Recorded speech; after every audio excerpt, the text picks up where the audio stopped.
I was super embarrassed about Sunny Daisy, so I deleted it.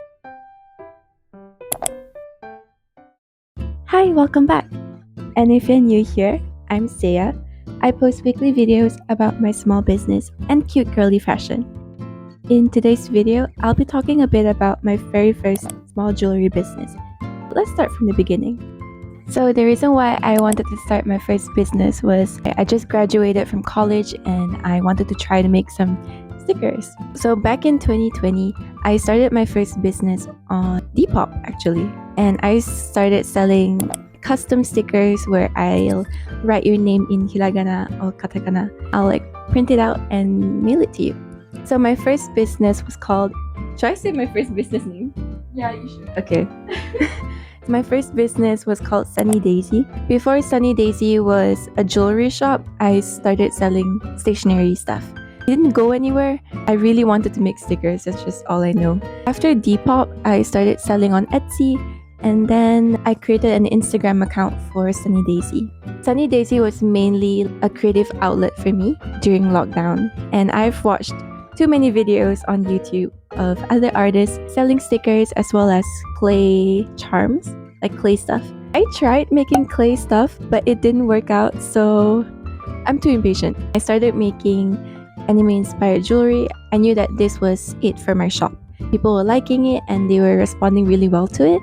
So each week I always had a new drop coming in. Sometimes it would be like a house moving castle theme. I did a wings club as well, and that was really fun. The main reason why I wanted to start Sunnydaiisy was because I wanted to move to Japan. I wanted to try living alone and studying there. I managed to save enough money to book my flight to Japan and attend a language school there. So I gave myself around 3 months to fully settle down. I didn't want to think about Sunnydaiisy too soon, so I just put it all behind me and start fresh. At that time, I was really unsure if I wanted to continue Sunnydaiisy because to me, Sunnydaiisy was whimsical and eclectic and bold, in my opinion. After being in Japan for maybe 6 months, I didn't feel as connected to Sunnydaiisy as I was before. I really like, more feminine aesthetics. When I go shopping in Japan, I really enjoy shopping at 3P or at Shibuya 109 and really curating a more girlish style. Not gonna lie, I felt really embarrassed about Sunnydaiisy because I was kind of cringe at myself, when you look at your past Facebook pictures, even your past Instagram pictures, right? Why did I post that? Yeah, I felt very much like that with Sunnydaiisy. I just could not help but see the mistakes I made, and it was just glaring in my face. This is not cohesive at all. I was super embarrassed about Sunnydaiisy, so I deleted it. But they got you so far. Okay. They Thank got you, so far, sister. sister. Thank you, sister. Yeah. I don't know what else to say. It was a journey, okay? I was trying to be everybody all at once. I did not have a curated style for Sunnydaiisy. It was cottagecore at one point, and then it was fairycore, and it was anime-inspired jewelry. I was everywhere. I deleted Sunnydaiisy, and then I went into hiding, basically. I just lived life in Japan, going to school, coming back. I didn't know what to do because all I used to do was just work for Sunnydaiisy, and it felt weird not doing anything. And then my sister came to visit me for about 3 months in December of 2022. I was a freeloader. My sister was a freeloader, but she was also my emotional support because I was going through a hard time. Oh no, I'm a failure. Sunnydaiisy was not what I thought it would be. It was hard to admit that it didn't work out. I think around this time when we went traveling, we kind of realized it for ourselves, okay, this is something that we have to come back doing. And the only way to kind of travel and do something that we're passionate about, so in my sister's case would be her art shop. Yeah, the only thing that was sustaining me while I was in Japan with you was my Etsy shop, and I was just selling digital works, digital phone themes and all that stuff, and people were really into that. So yeah, that really funded my entire expenses in Japan, and I thought like I remember sitting down at a cafe and thought like, wow, I really wanted to do this for like a long time. That was like I was still waiting for my sister when she was still in school, and I was just like sitting at a cafe doing my digital works and thought I wanted to do this for like a long time. You heard it, guys. So, yeah, like we both kind of knew that this was something that we have to come back doing. So, my sister and I had that epiphany when we went to Kobe, and we had so much fun there. And we were like 22, like 21 and 22. So, it felt so freeing, you know, like having your first sister trip overseas and nobody's there to like look after you, right? And it was freedom in a sense. Yeah, I just remember the time where like we karaoke till like 5 a.m. and just stayed till like the first train for us to go back home because it was so much cheaper than like going to a hotel and stay overnight. Yeah, it was really fun with my sister. No curfews, yippee! No curfews. So the very first mistake I made was not starting a website earlier on. Like it's okay to start on Etsy, on Depop when you're just first starting out. It's okay. But if you've already garnered enough traction for your products, right? I think it would be better for you to transition quickly to your own website. So it could be on Shopify, it could be on Squarespace. I think PayHip is a thing now. Gumroad, Ko-Fi.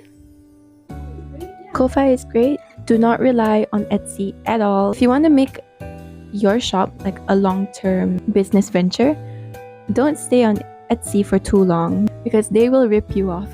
So just be careful. They're literally in control of your shop. So don't give it to them. So yeah, that was my first mistake, is that I relied on Etsy and Depop a lot at the time. So you know how I was making new drops every week? As much as I was making new stuff every week, I was not marketing it. I was just using Instagram ads to help me promote my stuff. I was not doing any sort of reels, TikTok, YouTube videos, nothing.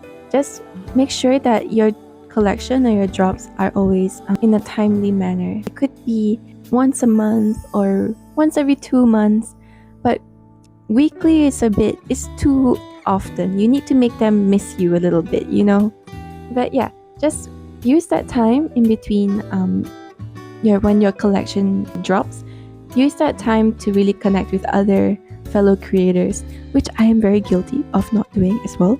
But you should take that time to really connect and meet other people who are also doing the same thing as you. Reply to comments, post stories maybe quite consistently, and let everybody know what you're up to. People are nosy. Give them what they want, you know? I think that if you are going to be the face of your brand, it would be really good to start a separate account just for you. So people aren't there for your business, they're just there to see you. You have to know who you are and who you appeal to. For me, I just really like cute things. I like pink, I like pearls, I like bows, I like cute clothes, I like soft girl aesthetic. So like you have to really look at yourself and be like, who am I for? Who can I be besties with? That's your target audience. And who am I solving a problem for? What would I want to see solved, basically? Sunny Daisy was all over the place, as you know. When people think about Sunny Daisy, they just think about, well, I don't know what they think about because I really don't know what I would think about. And that's a problem. So if you don't know what image you have about your brand, then it's not very cohesive and people might have a hard time associating your brand to something. Your products really have to speak for itself. Like you don't have to explain that much. Yeah. Next mistake I made was just not having an original brand. So I was making too many inspired jewelry and I could honestly get sued. But so just embody your brand and you'll be fine. The next mistake I made was not building a community early on as well. So I was just posting and ghosting. And so just remember to always connect with other creators and the people in your comments. So don't be afraid to reach out to people who inspire you. And just make friends. I also did not do enough behind the scenes kind of content. I think that is very important because you want people to connect with you. They are with you on this journey. So you can think of your small business as a journey and people are just witnessing it with you. Don't be afraid to share your struggles and what you hope to achieve and stuff like that, because people love the journey as much as they love seeing you create your products.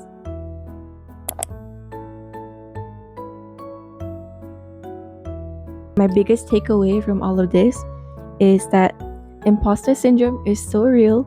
It's so hard not to compare yourself to everybody. You want to be where they are at, but just take time, be patient, and yeah, just trust the process. You'll be fine.